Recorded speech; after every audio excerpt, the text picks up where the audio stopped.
Alright everybody, welcome to Battle vs. Chess.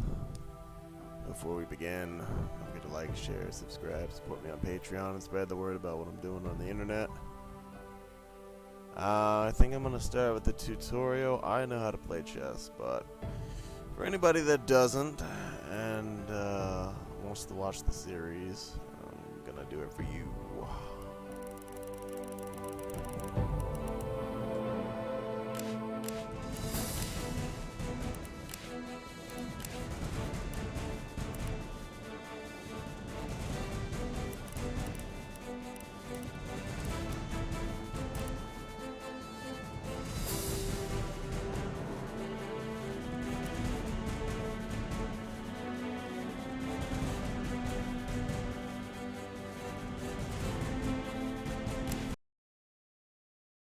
When His Majesty is threatened by an opponent's piece, he's in check.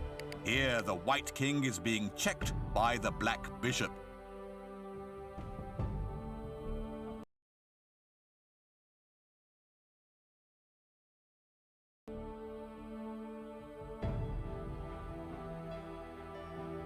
If your king is in check, you must get him out of check immediately. There are three ways of doing this. 1. Move him to a square not under attack by the enemy. 2. Capture the piece that's threatening your king, but he's not allowed to place himself in check again when doing this. 3. Move a piece between the king and the attacking piece to block the possible attack and end the check. He turned the mic off too early. Funny. I got away from the mic too early, whatever. If you can't make any of these three moves, your king is checkmated and the game is lost. In this example, the White King is in checkmate. You don't capture a king in the game of chess. You win the game by checkmating the opposing king, not capturing him. White King is checked. Escape the check any way possible.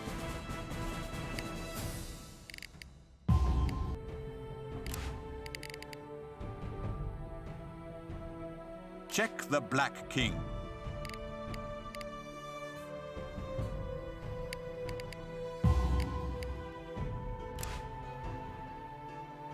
Check the Black King.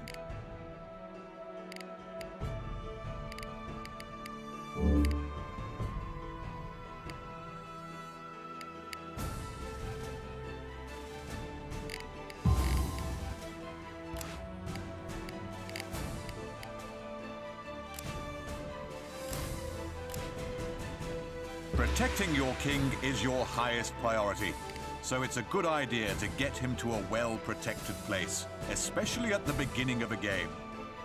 That's where a special move called castling comes into play, but remember that this move can only be performed once. Move the king 2 squares towards a rook. Then that rook jumps over the king onto the square beside his king. There, you've just castled. There are 2 kinds of castling: castling kingside, or short castling, and castling queenside, long castling. The difference between the two is obvious. The rook in question either moves 2 or 3 squares.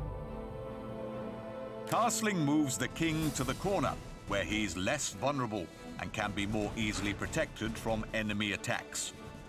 It's a good strategy to castle around the beginning of the game, when the king really needs protection. And you'll also get your rook closer to the center of the board, where it's more useful. There are 4 rules governing castling. 1.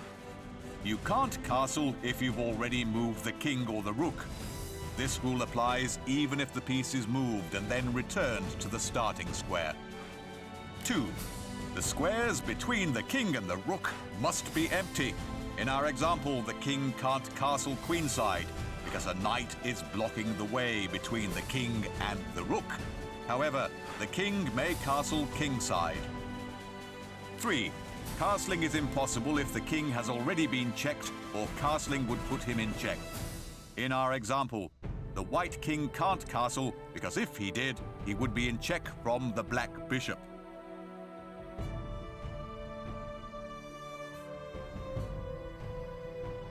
before, the king can't castle if he has to cross a square which is under attack by an enemy piece, meaning he would be in check for a moment. Castle the white king queenside.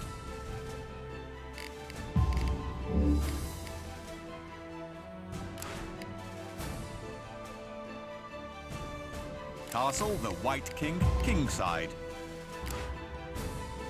Castle the white king anywhere.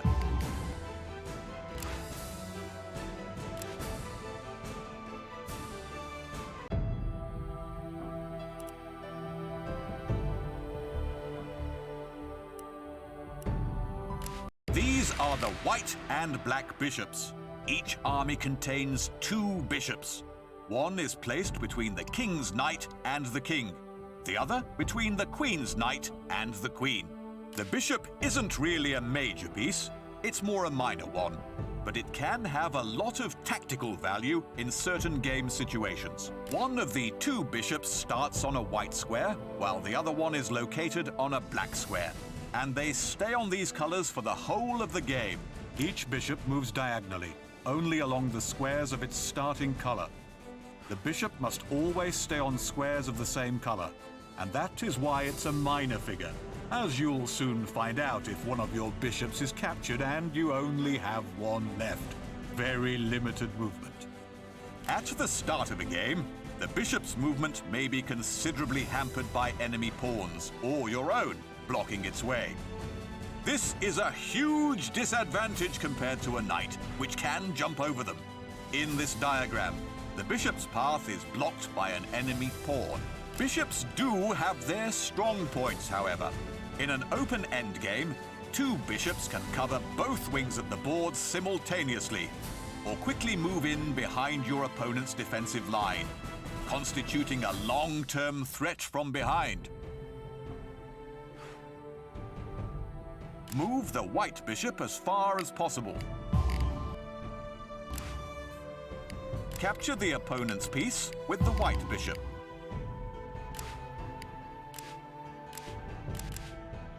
These are the white and the black knights. Each army starts with 2 knights, positioned between the bishops and the rooks. The knight is easy to recognize, for it usually looks like a horse. Its unique way of moving and huge offensive potential, especially during the opening moves, can be of great value to a player. The knight moves in the shape of an L in any direction. So it can move either 2 squares horizontally and 1 square vertically, or 2 squares vertically and 1 square horizontally. In the diagram, the knight can move to any of the 8 squares. Notice how the knight jumps from one color to a different one, always black to white or white to black. Just like a real horse, the knight can jump over pieces. Our example shows that the direct route to the enemy pawn is blocked by friendly pieces, but the knight can still capture it. So, a knight can attack any other piece without risking a counterattack by the same piece. And it can carry out a simultaneous attack, a fork, on more than one enemy piece as well. The knight is at its most powerful when positioned at the center of the board. It can cover 8 squares from the board center and 4 squares from the board edge, but only 2 squares when it's in the corner. So always remember to get your knights right into the thick of the action, in the center. Move the white knight to any available square. Capture the opponent's piece with the white knight.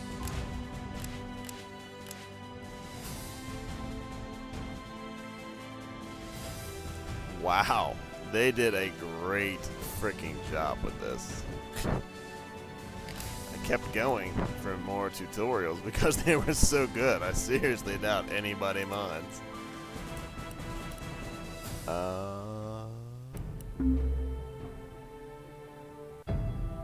Okay, I was worried that was something else. Alright, well, let's get into a game.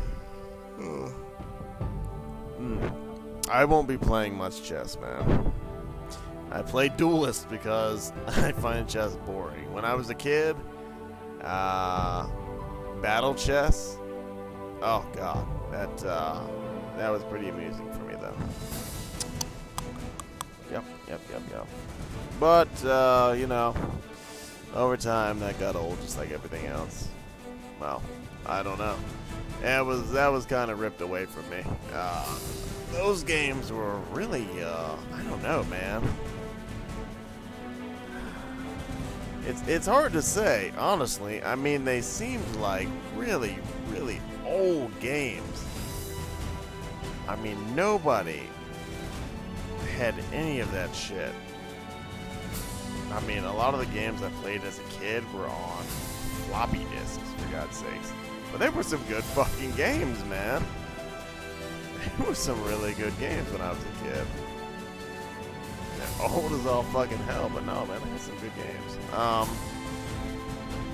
But yeah, I mean, I had already had a frickin' like a real computer and was already playing the next gen 1990s games, man. Yeah, Nintendo 64 was already out. So, yeah, I don't know, man. It was mainly just school, and I went to the Boys and Girls Club. That's where I played all of my battle chess. And I had some other really interesting games there as well that I never, even to this day, have seen anywhere else outside of that freaking place. I don't even know what they were freaking called.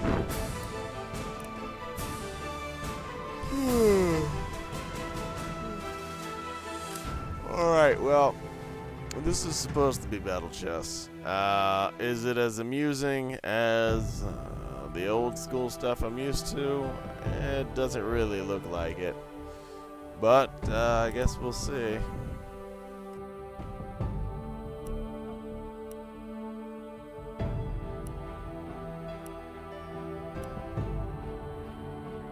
The hell is recruit? I don't know. Completely irrelevant. That'll be black.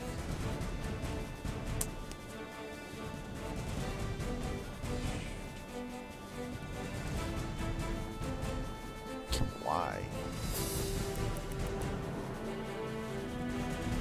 Does he need to think longer? It's an AI.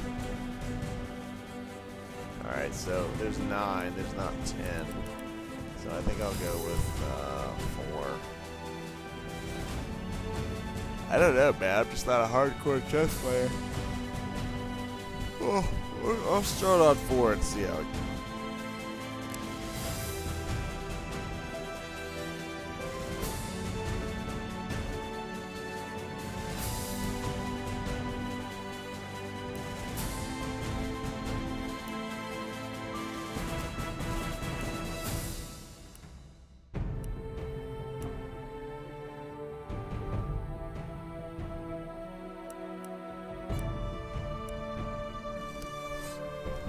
Damn, you know, there's just no excuse for that. They should have done a marble board, man. I mean, dude, the sky is the limit. This fucking console game, for God's sakes. They could have made it anything. They should have made it a marble board with a classic board. I suppose that one's not too bad, considering the freaking strict ass context they went for, but man, they should have freaking gone all out and used a marble board for this.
hate how I can't move the camera back more.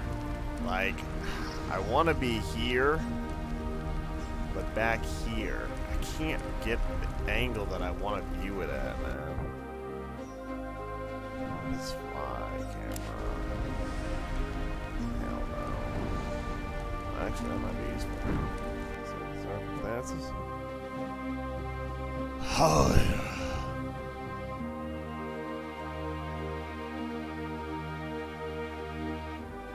Oh, God knows, man. I just want to move the camera back like 2 freaking inches.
Yep, I could tell several turns ago that the end was coming.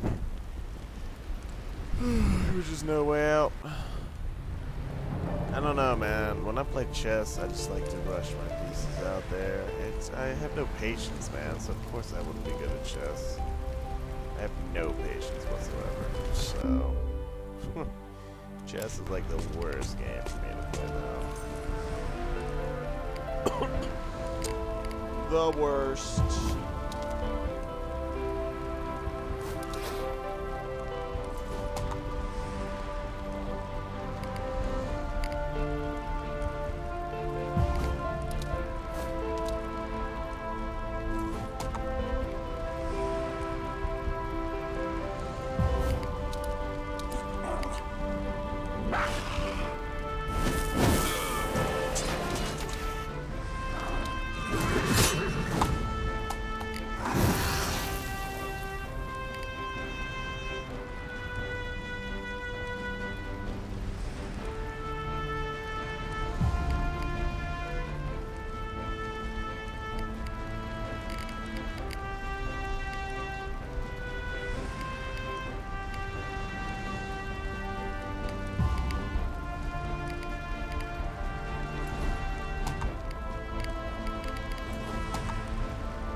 Rushing my turn, I'm not gonna undo that.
games. Yeah, that's game. Damn. I'm gonna undo this one turn.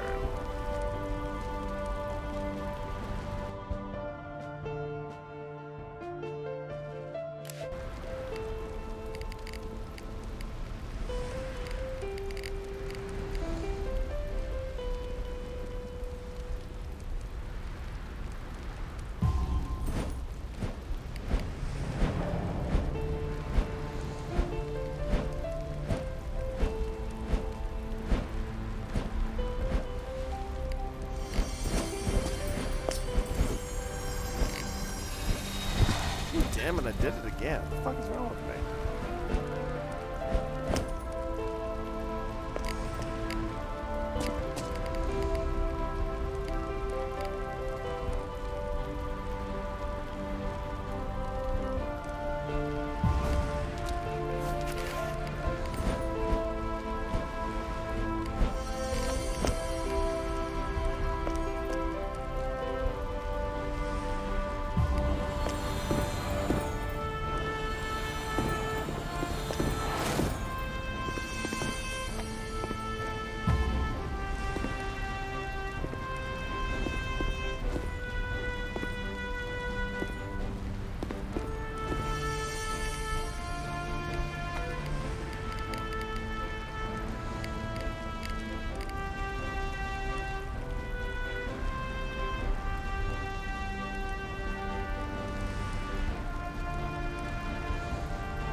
Try this again another night. Hope you guys enjoyed the first video.